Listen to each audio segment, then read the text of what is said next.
নমস্কার বন্ধুরা, আপনারা দেখছেন আপনাদের প্রিয় ইউটিউব চ্যানেল ভিলেডিয়ার সোসাইটি। তো আজ আমরা খুবই একটি গুরুত্বপূর্ণ তথ্য নিয়ে আপনাদের সামনে উপস্থিত হয়েছি। তো আজ আমরা আলোচনা করব যে আইসিডিএস এর সহায়িকা পদের যে চাকরির জন্য বিজ্ঞপ্তি প্রকাশিত হবে। তো অলরেডি সেটা বিজ্ঞপ্তি হয়ে গেছে এবং অনলাইনের মাধ্যমে আপনাদের সকলকে আবেদন করতে হবে। তো রাজ্যের মহিলা প্রার্থীর জন্য খুবই সুখবর।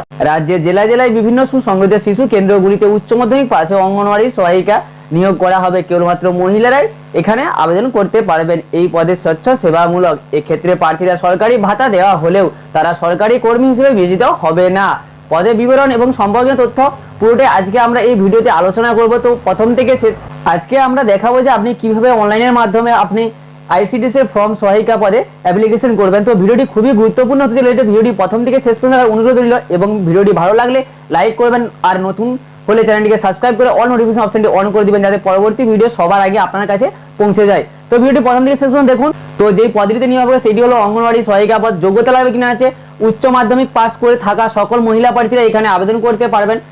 প্রার্থীদের উচ্চতর ডিগ্রি থাকলেও এখানে আবেদন করা যাবে। এই সাথে শূন্য পদযুক্ত গ্রাম পঞ্চায়েতের স্থায়ী বাসিন্দা হতে হবে। বয়স সীমা 1/1/2024 তারিখ হিসেবে 18 থেকে 35 বছরের মধ্যে যাদের বয়স তারা এখানে আবেদন করতে পারে। তো নিয়োগ পদ্ধতি কি এখানে কি আছে না, নিয়োগ পদ্ধতি আছে এখানে 90 নম্বরের লিখিত পরীক্ষা হবে এবং 10 নম্বরের ইন্টারভিউর মাধ্যমে এখানে প্রার্থীকে নিয়োগ করা হবে। তো অনলাইনে অ্যাপ্লিকেশন জন্য সবার প্রথমে আপনাকে এই ওয়েবসাইটের মাধ্যমে আসতে হবে। তো দেখুন ওয়েবসাইটটা দেখতে পাচ্ছেন এখানে লেখা আছে eApplyICDSAlipurduar.com। তো এই ওয়েবসাইটের মাধ্যমে এসে আপনারা ফর্মটা ফিল আপ করতে পারবেন। তো এই ওয়েবসাইটে আসার পরে দেখুন আপনাকে এরকম একটা ইন্টারফেস ওপেন হবে। তো এই ইন্টারফেসটা ওপেন হওয়ার পরে আপনারা এখানে দেখুন জাস্ট ক্লোজ বলে এখানে উল্লেখ করা আছে। তো এই ক্লোজটাতে আপনাকে ক্লিক করতে হবে। তো ক্লোজটাতে ক্লিক করার পরে দেখুন আপনার যে ডান দিকে অনলাইন অ্যাপ্লিকেশন বলে অপশনটি আছে অনলাইন অ্যাপ্লাই। তো এই অনলাইন অ্যাপ্লাইয়ে আপনাকে তো অনলাইন অ্যাপ্লিকেশনটা আপনি ক্লিক করার পরে দেখুন আপনাকে এরকম একটা পেজে নিয়ে যাবে। তো এখানে পোস্ট অ্যাপ্লাই, আপনি যেই পোস্টের জন্য অ্যাপ্লিকেশন করবেন সেই পোস্ট এখান থেকে সিলেক্ট করতে পারবেন এবং প্রজেক্ট যে নেম হবে সেই নেমটা এখানে সিলেক্ট করতে পারবেন, মানে কোন গ্রামের। তো দেখুন এখানে দুটো এখানে পোস্ট এই মুহূর্তে চালু আছে, দুটো পোস্টে ফর্ম ফিল আপ হচ্ছে, অঙ্গনওয়াড়ি ওয়ার্কার্স আর অঙ্গনওয়াড়ি হেল্পার। তো আপনি জাস্ট এটা পোস্টে সিলেক্ট করে দেবেন। সিলেক্ট করার পরে এখানে প্রজেক্ট নেমটা জাস্ট ক্লিক করবেন। এটা সিলেক্ট করার পরে দেখুন আপনাকে প্রজেক্ট নেমটা ক্লিক করতে হবে। তো এই প্রজেক্ট নেমটা ক্লিক করার পরে দেখুন এখানে অনেক রকমের প্রজেক্ট আছে। তো আপনি যে গ্রামে থাকেন, ঠিক আছে, যে অঞ্চলে আপনি বাস করেন সেই অঞ্চলটা এখানে চুজ করে দেবেন। আপনার অঞ্চল আছে কিনা এখানে দেখে নেবেন। তো থাকলে আপনি সেই অঞ্চলটা এখানে সিলেক্ট করে দেবেন। সিলেক্ট করার পরে দেখুন আপনাকে এখানে নোটিশ যে কবে প্রকাশিত হয়েছে সেই নোটিশ নম্বরটা এখানে শো করবে এবং নোটিশ যে কবে অ্যাপ্লিকেশন বেরিয়েছিল সেই নোটিশ ডেটটা দেখাবে। ঠিক আছে, এখানে সমস্ত কিছু ভিউতে দেখে নিতে পারবেন আপনারা। তো দেখা হয়ে যাওয়ার পরে দেখুন এখানে লেখা আছে আপনি কোন পঞ্চায়েতে বসবাস করেন। তো আপনি কোন পঞ্চায়েতে বসবাস করেন তো সেই পঞ্চায়েতটা এখানে সিলেক্ট করতে হবে। তো সেই পঞ্চায়েতটা এখানে সিলেক্ট করার পরে দেখুন পঞ্চায়েত আপনাদের যে পঞ্চায়েত আছে সেই পঞ্চায়েত এখানে দেখিয়ে দিবে। তো সেই পঞ্চায়েতটা এখানে সিলেক্ট করে দিবেন। সিলেক্ট করার পরে দেখুন আপনাকে এরকম একটা পেজ ওপেন হয়ে যাবে। তো এখানে কতগুলো পোস্ট আছে, ভ্যাকেন্সি ফাঁকা আছে। তো সেই ভ্যাকেন্সিটা এখানে দেখতে পেয়ে যাবেন। দেখুন এখানে আমার দুটো ভ্যাকেন্সি ফাঁকা আছে। তো এইভাবে দেখতে পেয়ে যাবেন। দেখতে পাওয়া যায় পরবর্তী দিন ক্যান্ডিডেট মাস্ট বি হচ্ছে রেসিডেন্ট হতে হবে, মানে আপনি যে অঞ্চলে ফর্ম ফিল আপ করেছেন আপনাকে সেই পঞ্চায়েত গ্রাম এলাকায় আপনাকে বসবাস করতে হবে, নচেত কিন্তু আপনার ফর্মটি রিজেক্ট হয়ে যাবে। তো এটা দেখুন তারপরে অপশনে যে আছে আপনাকে আপনি যদি ওই গ্রামে যদি আপনার যদি রেসিডেন্ট সার্টিফিকেট, অর্থাৎ প্রথমে ফর্ম ফিল আপের আগে কিন্তু আপনাকে হচ্ছে অঞ্চল দিয়ে রেসিডেন্ট সার্টিফিকেট নিয়ে আসতে হবে। তো রিসেন্ট যদি আপনার কাছে সার্টিফিকেট থাকে তো সার্টিফিকেট থাকলে আপনাকে এটাতে ইয়েস করতে হবে, আর যদি না থাকে তাহলে নো করবেন। তো এটা ইয়েস করবেন, ইয়েস না করলে ফর্ম ফিল আপ হবে না। এবং ইয়েস করার পরে রেসিডেন্ট সার্টিফিকেট ইস্যু ডেট আপনার যে কত দিনে তারিখে রিসিভ হয়েছে, যদি আজকের ডেটে রিসিভ হয় তো আজকের ডেটটা এখানে বসাবেন এবং যদি এখানটায় কি অথেন্টিকেশন মানে কোথা থেকে আপনি নিয়েছেন সেটা এখানে উল্লেখ করবেন। তো সবার প্রথমে আপনি ইস্যু ডেটটা বসিয়ে দেবেন। যদি আপনি আজকের ডেটে ইস্যু নিয়ে থাকেন তো আজকের ডেটে ইস্যু ডেটটা এখানে বসাবেন এবং আপনি যেখান থেকে নিয়েছেন তো সেটা প্রধানের কাছ থেকে নিয়েছেন না ব্লক ডেভেলপমেন্ট অফিসার কাছ থেকে নিয়েছেন, আপনি যেখান থেকে নিয়েছেন এখানে অনেক কিছু অপশন আছে। তো আপনি সেটা এখানে চুজ করে দেবেন এবং এটা চুজ করার পরে দেখুন আপনাকে পরবর্তী যে প্রসেসটি আছে সেটি প্রসেসে এখানে ক্লিক করতে হবে। তো এই প্রসেসটাতে ক্লিক করার পরে আপনাকে পরবর্তী পেজে আবার নিয়ে যাওয়া হবে স্টেপ 2-তে। তো স্টেপ 2-তে এখানে দেখুন পার্সোনাল ডিটেলস, এখানে আপনার পার্সোনাল ডিটেলস দিতে হবে।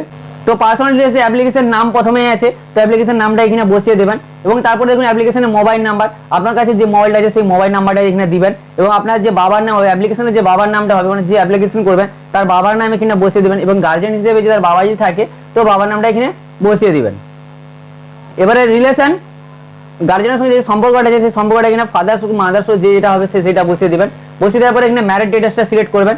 তো আপনি তো ম্যারিড না আনম্যারিড আছেন বা ডিভোর্স আছেন, যে যেইটা আছে সেইটা এখানে সিলেক্ট করে দিবেন। সিলেক্ট করার পরে এখানে সিলেক্ট করে দেওয়ার পরে দেখুন এখানে হাজব্যান্ড নেম, আপনার যদি বিয়ে হয়ে থাকে তো হাজব্যান্ড নেমটা এখানে বসিয়ে দেবেন এবং এটা অটোমেটিকই ফিমেলই থাকবে, কারণ শুধুমাত্র এটা ফিমেলদের জন্য ফর্ম ফিল আপ হচ্ছে। এবং ন্যাশনালটা কিনা ইন্ডিয়াটাই থাকবে, ঠিক আছে। এবং ডেট অফ বার্থ, আপনার যে ডেট অফ বার্থটা আছে আধার কার্ডে কিংবা হচ্ছে আপনার মাধ্যমিকে অ্যাডমিটে, সেই ডেট অফ বার্থটা এখানে ভালো করে বসিয়ে দেবেন। এটা বসিয়ে দেওয়ার পরে দেখুন এখানে আপলোড একটা ফটো, আপনাকে পাসপোর্ট সাইজ একটা ফটো এখানে আপডেট করতে হবে। জাস্ট আপডেটে এখানে আপডেটে ক্লিক করে আপনি আপডেটটা করে নিতে পারবেন, আপলোডে ক্লিক করে আপনি আপডেটটা করে নিতে পারবেন। এটা হয়ে গেলে পরবর্তী যে 3 নম্বর স্টেপটা আছে, তো 3 নম্বর স্টেপে হচ্ছে পার্মানেন্ট অ্যাড্রেস। আপনার যদি যে এলাকায় বাস করেন সেই এলাকার অ্যাড্রেসটা এখানে বসিয়ে দেবেন কলমে। প্রথমে এটা ফুলটাই লিখে দিবেন, ঠিক আছে। তারপরে আপনার ভিলেজের নামটা লিখবেন, এখানে স্টেটটা অটোমেটিকই চুজ থাকবে এবং আপনি যে ডিস্ট্রিক্টে বাস করেন সেই ডিস্ট্রিক্টটা এখানে উল্লেখ করে দিবে। সেই ডিস্ট্রিক্টটা এখানে উল্লেখ করার পরে দেখুন আপনার যে সাব ডিভিশন অফিস আছে সেই সাব ডিভিশন অফিসটা এখানে চুজ করে দেবেন। সেখানে চুজ করে দেওয়ার পরে আপনি যদি ব্লকে বা মিউনিসিপালিটি, আপনি কোথায় বসবাস করেন, আপনি যদি ব্লকে করেন তো ওখানে ব্লক চুজ করবেন, আর আপনি যদি মিউনিসিপালিটি হন তাহলে এখানে মিউনিসিপালিটি চুজ করবেন। ব্লকটা চুজ করার পরে এখানে ব্লক অফিস, আপনার যে ব্লকের নেম আছে বিডিও অফিস, তো সেই বিডিও অফিসের নামটা এখানে উল্লেখ করে দিবেন। করার পরে আপনার যে পুলিশ স্টেশন, পরবর্তী অপশনটা হচ্ছে যে আপনার যে পুলিশ স্টেশনটা আছে তো সেই পুলিশ স্টেশনটা এখানে লিখে দিবেন এবং আপনার যে পোস্ট অফিস আছে সেই পোস্ট অফিসের নামটা তার পরে অপশনে করে দিবেন। এদিকে পোস্ট অফিসের নামটা হয়ে গেলে তারপরে দেখুন এখানে পিনকোডের একটা অপশন দিয়েছে, তো এই পিনকোডের অপশনটা এখানে পিনকোডটা আপনার এলাকায় পিনকোডটা এখানে বসিয়ে দেবেন। এটা ফর্মটা হয়ে গেলে তারপরে দেখুন 4 নম্বর স্টেপে চলে যাবে আপনার, ঠিক আছে। এতটা হয়ে যাওয়ার পরে দেখুন এখন 4 নম্বর স্টেপে আপনাকে নিয়ে যাবে। তো 4 নম্বর স্টেপে আপনাকে বলা হচ্ছে যে আপনার প্রেজেন্ট অ্যাড্রেস আর পার্মানেন্ট অ্যাড্রেস। আপনার যদি বিয়ে না হয়ে থাকে কিংবা আপনি যদি একটা এলাকায় অন্য এলাকায় না থাকেন, তো আপনার যদি প্রেজেন্ট অ্যাড্রেস আর পার্মানেন্ট অ্যাড্রেস সেম হয় তো এখানে টিক চিহ্নটা করে দিবেন, আর যদি পার্মানেন্ট অ্যাড্রেস আলাদা হয় তো এটা আলাদাভাবে আবার লিখে দিবেন পুরোপুরি ভাবে। এই অপশনটা ফর্ম ফিল আপ হয়ে যাওয়ার পরে দেখুন আপনাকে 5 নম্বর স্টেপে নিয়ে যাওয়া হবে। তো 5 নম্বর স্টেপে নিয়ে যাওয়ার পরে এখানে যে আইডি প্রুফ হিসেবে আপনি কি দিতে চান, তো আইডি প্রুফ হিসেবে এখানে দেখুন আধার কার্ড আছে, ড্রাইভিং লাইসেন্স আছে, প্যান কার্ড আছে, পাসপোর্ট আছে, ভোটার কার্ড আছে এবং আদার্স অন্য কিছু যদি থাকে আপনার। তো আধার কার্ডটা সবারই আছে, এখন আধার কার্ডটাই সিলেক্ট করে দিবেন। আধার কার্ডটা সিলেক্ট করে দেওয়ার পরে তারপরে অপশনে দেখুন এখানে আধার কার্ডের আইডেন্টি কার্ড নাম্বার চাইছে। তো সিম্পলি এখানে আপনার আধার কার্ডের যে নাম্বারটা আছে সেই আধার কার্ডের সেই নাম্বারটা এখানে বসিয়ে দেবেন। তো এটা বসানো হয়ে পরে আপনাকে পরবর্তী স্টেপ 6 নম্বর স্টেপে আপনাকে নিয়ে যাওয়া হবে। তো আপনি কোন ক্যাটাগরিতে এবারে বাস করেন, 6 নম্বর স্টেপে আপনাকে এখানে কাস্ট চুজ করতে হবে। তো ক্যাটাগরি এখানে জেনারেল আছে এবং হচ্ছে কাস্টের আছে। আপনি যদি কাস্টের হন তো কাস্টের জন্য উপরেরটা চুজ করবেন ইডব্লিউএস, এবং হচ্ছে আপনি যদি জেনারেল হয় তো ইউআরটা চুজ করবেন। তো এটা চুজ করার পরে দেখুন আপনাকে আপনার স্টেটটা চুজ করতে হবে। স্টেটটা চুজ করার পরে আপনার যে ইস্যু ডিস্ট্রিক্ট, আপনার যে সার্টিফিকেটটা ইস্যু যেখানে যেই ডিস্ট্রিক্ট থেকে হয়েছিল তো সেই ডিস্ট্রিক্টটা এখানে উল্লেখ করতে হবে। এবং তো আপনার 6 নম্বর স্টেপে তারপরে আসছেন, 6 নম্বর স্টেপে এখানে ক্যাটাগরি চুজ করতে বলছে। তো আপনি যদি এসসি এসটি ওবিসির মধ্যে হন তো এসসি এসটি ওবিসির মধ্যে এখানে চুজ করবেন ইডব্লিউএস, এবং আপনি যদি জেনারেল হন তো জেনারেল অটোমেটিকলি চুজ করে দেবেন, এখানে কিছু করতে হবে না। এবং কাস্টের মধ্যে যদি হন তো কাস্টে চুজ করলে কাস্টে চুজ করার পরে দেখুন আপনাকে আপনার স্টেটটা সিলেক্ট করতে হবে এবং ইস্যু ডিস্ট্রিক্ট, আপনার যে কাস্ট সার্টিফিকেট যেখান থেকে যে ডিস্ট্রিক্ট থেকে যে জেলা থেকে ইস্যু হয়েছিল সেইটা এখানে লিখতে হবে। এবং তারপরে যে ইস্যু অথেন্টিকেশন, আপনার যে সদর কোন সদর থেকে আপনার হচ্ছে সার্টিফিকেট ইস্যু হয়েছিল সেই সার্টিফিকেট সেই জায়গাটা এখানে চুজ করতে হবে। চুজ করার পরে দেখুন আপনাকে সার্টিফিকেটের যে নাম্বার, আপনার যে কাস্ট সার্টিফিকেট আছে ওবিসি এসটি বা এসটি যাই হন না কেন, যে আপনার যে সার্টিফিকেট নাম্বার বলে আছে সেই নাম্বারটা এখানে করবেন, এখানে লিখে দিবেন। সেই নাম্বারটা এখানে লিখে দেওয়ার পরে দেখুন আপনার যে ইস্যু ডেট, তো আপনার যে তারিখে আপনার কাস্ট সার্টিফিকেটটা ইস্যু হয়েছিল দেখবেন ডেটটা লেখা থাকে ডান দিকের পাশে, ঠিক আছে। তো সেই ডেটটা এখানে বসিয়ে দিবেন। বসিয়ে দেওয়ার পরে আপনাকে পরবর্তী যে স্টেপটা আছে 7 নম্বর স্টেপে আপনাকে নিয়ে যাওয়া হবে। তো 7 নম্বর স্টেপের অপশন আছে আপনি যদি হ্যান্ডিক্যাপ হয়ে থাকেন তো এটাতে ইয়েস করবেন, এবং আপনি যদি হ্যান্ডিক্যাপ না হয়ে থাকেন তো আপনি নো করবেন। তো এটা হয়ে যাওয়ার পরে আপনাকে তারপরে 8 নম্বর স্টেপে নিয়ে যাওয়া হবে। তো 8 নম্বর স্টেপে কি আছে, তো 8 নম্বর স্টেপে আপনার হচ্ছে এডুকেশন সার্টিফিকেটের জন্য কোয়ালিফিকেশন আছে, এডুকেশন কোয়ালিফিকেশন। তো এডুকেশন কোয়ালিফিকেশনটা আপনাকে দিতে হবে। তো আপনি কত সালে প্রথমেই যে আছে দেখুন আপনি কত সালে পাস করেছেন সেটা দিবেন, এবং নেম অফ ইনস্টিটিউট আপনি কোন ইনস্টিটিউট থেকে পাস করেছেন সেটা দিবেন, এবং হচ্ছে আপনি কত পার্সেন্ট নাম্বার পেয়েছেন সেই নাম্বারটা এখানে উল্লেখ করে দিবেন। তো সিম্পলি এটা ফর্মটা ফিল আপ হয়ে যাওয়ার পরে দেখুন আপনাকে 9 নম্বর স্টেপে নিয়ে যাওয়া হবে। তো 9 নম্বর স্টেপে নিয়ে যাচ্ছে হাই এডুকেশন, আপনার যদি এইচএস পাস বাদে আরো যদি পড়া থাকে বিএ এমএ যদি করা থাকে তো সেইটাও এখানে আপনি দিতে পারেন। তো এটা চুজ করার পরে আপনাকে স্টেপ 10 নাম্বারে নিয়ে যাবে, 10 নম্বর স্টেপে নিয়ে যাওয়া হবে। তো 10 নম্বর স্টেপে নিয়ে যাওয়ার পরে আপনি লিখতে কিসে পারেন, আপনি হিন্দিতে লিখতে পারেন না বাংলাতে লিখতে পারেন, আপনি যেটাতে লিখতে পারেন, ঠিক আছে। এক্সাম পরীক্ষার সময় যেটাতে লিখবেন তো সেটা বাংলা হলে বাংলা চুজ করবেন, হিন্দি হলে হিন্দি চুজ করবেন। এবং হচ্ছে 11 নম্বর যে স্টেপটা আছে 11 নম্বর স্টেপে আপনাকে এখানে সিগনেচার আপডেট করতে হবে।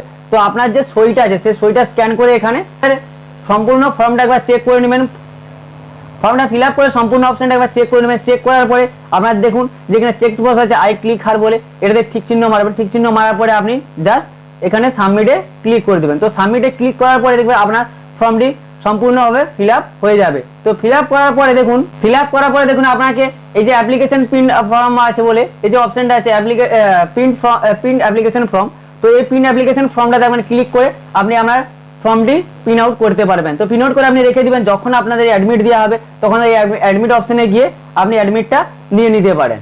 তো এই ছিল আজকের ভিডিও। যদি ভিডিওটি ভালো লেগে থাকে তো লাইক শেয়ার কমেন্ট সাবস্ক্রাইব করতে ভুলবেন না এবং আমাদের পাশে থাকার জন্য অসংখ্য ধন্যবাদ।